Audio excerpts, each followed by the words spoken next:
once again, just want to highlight, this was his pitching arm, as in for decades,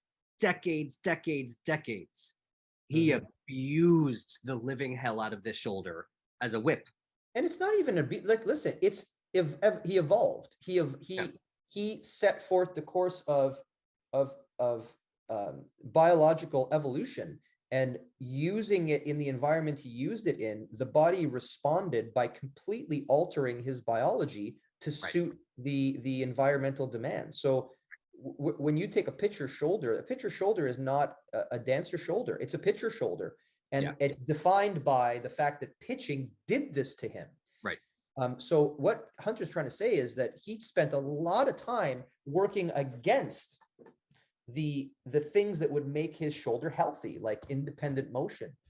So what we're pointing out here is that to make that change, that's an enormous change. We can make that change even quicker in let's call them normal people, who are not pitchers, but the extent of that improvement is remarkable. Like normally, if this was an average client that just came down the street, like if I shared this photo, I'd be like, here's a small change my client made in the first 90 days. Mm-hmm. But for my pitcher, this was a large change in the first 90 days. Now, that's what in this case, you cared about. You go ahead and pull up the cars, I'm assuming, but you cared about the health of his joint at this point. 100%. I also want to show external rotation. This is active. Passive is much more than that because he's a pitcher, but active was less than horizon, less than there. Even though his passive can go significantly higher in that direction, active capabilities were not there. And then for the first time ever, we're training active capabilities of the shoulder to externally rotate. And this obviously had a pretty significant improvement for the first 90 days because it's the first time he's training active external rotation of the shoulder in this manner.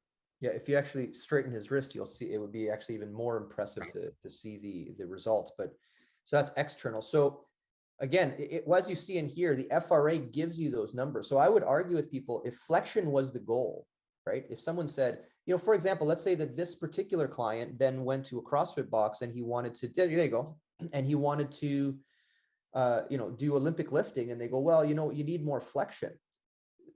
A lot of people would literally take a dumbbell and drive the shoulder into flexion. And I cannot tell you how bad an idea that is. If your shoulder doesn't rotate and it moves as one chunk, then you can force that shoulder back, but all you're doing is forcing that chunk to go together, which means that it's going to compensate by moving elsewhere.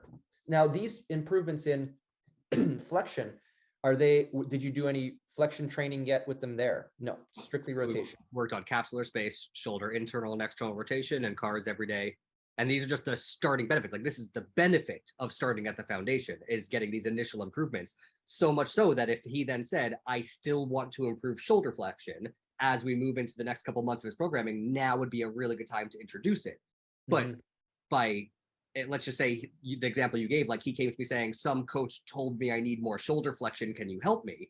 But we had those initial shoulder rotation finding. It would be a huge waste of time, or at least not a waste of time, but you're swimming upstream. We all know that you're swimming upstream by trying to address the flexion without the capsular space components. You are trying to take tissue that is limited at the capsular level, but address it from a superficial standpoint.